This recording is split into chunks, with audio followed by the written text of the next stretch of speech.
अस्सलाम वालेकुम। अगर आपके सोलर इन्वर्टर में 10 नंबर का एरर कोड आ रहा है तो आपको कुछ काम फौरी तौर पर कर लेने चाहिए और इन्वर्टर की सेटिंग में भी चेंजिंग कर लेनी चाहिए ताकि आपका इन्वर्टर सही चले और इसमें कोई भी फॉल्ट ना आए।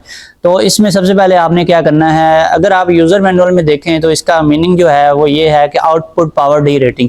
यहाँ पर आप सोच रहे होंगे कि जब आउटपुट की पावर डी रेट होती है तभी ये फॉल्ट आता है, लेकिन ऐसा फॉल्ट ज़्यादातर तभी आता है जब इनपुट की पावर भी डी रेट हो रही होती है और कॉमनली ये फॉल्ट सिर्फ और सिर्फ ग्रिड के वोल्टेज की वजह से आता है। लेकिन अगर आपके इन्वर्टर में कोई शॉर्ट सर्किट है या फिर कोई ऐसा लीकेज सर्किट है कि आपका इन्वर्टर तो काम कर रहा है लेकिन उसके वोल्टेज जो हैं वो ड्रॉप हो रहे हैं, वो 220 या 230 वोल्ट पूरे नहीं रहते, वो आपके जो वोल्टेज हैं आउटपुट के वो 170 से बिलो हो जाते हैं। अक्सर देखा गया है 110, 120, 130 इतने वोल्ट अगर ग्रिड के आ रहे हों या फिर आपका इन्वर्टर आउटपुट पे प्रोवाइड कर रहा हो तब ये फॉल्ट आता है।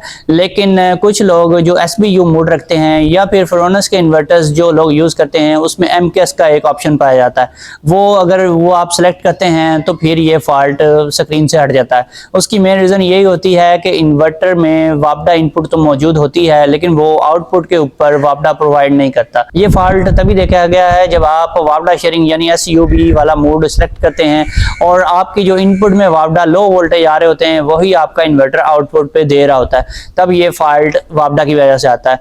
अगर आप वापडा इनपुट को बंद कर देते हैं, आपका इन्वर्टर जब बैटरियों के ऊपर या सोलर से पावर जनरेट करके दे रहा होता है तो वो वोल्टेज जो है वो 220 या 230 वोल्ट हो जाते हैं, तो फिर ये 10 नंबर का एरर कोड नहीं आता। आपके इन्वर्टर में जब ये फॉल्ट आता है तो आपका इन्वर्टर हर 3 सेकंड के बाद 2 दफ़ा बीप देता है।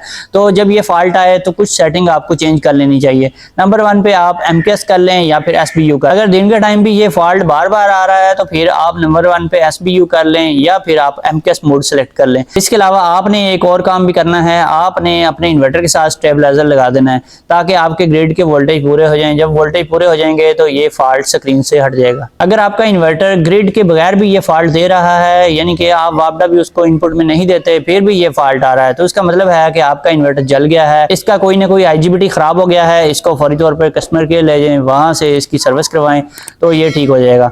दोस्तों फिर मिलेंगे नेक्स्ट वीडियो में। ओके, अल्लाह हाफिज।